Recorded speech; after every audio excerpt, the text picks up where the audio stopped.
you've been an amazing advocate and champion for women in business and leadership. And while progress has been made, it's been incredibly slow.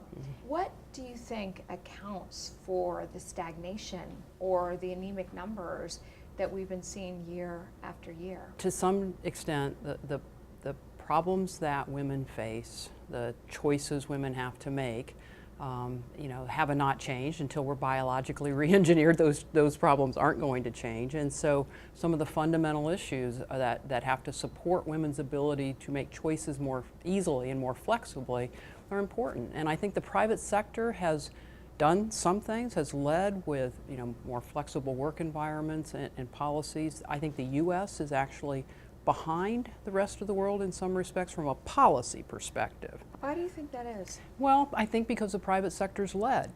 And I think that's taken the pressure off the government to really focus on child care, to focus on different types of policies that would enable flexibility in the workplace. At least that's my experience looking at other countries. The private sector hasn't led in other countries, so policy has had to lead.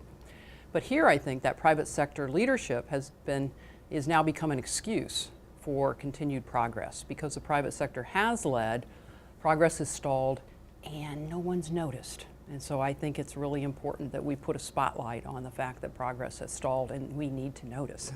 In the professional service firms and organizations, this sector has often been leading the charge, given that talent is one of the greatest assets of an organization.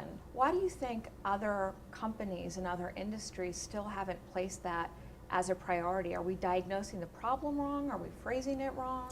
I think we're slow to recognize the problem, and I think we're slow to recognize the solution, which lies in women. I do think in our profession, talent is the only thing we have, and so it is obvious for us that you have got to leverage the benefit of difference and the value of diversity, and that means you've really got to be focused on a diverse pipeline and believe in that, and recognize that the leaders of tomorrow are going to come from the underrepresented populations of today demographically, and that business case is really clear. So it's easy for us to get it. It's been harder for others to see the power of women as consumers, the power of women as entrepreneurs in their supply chain.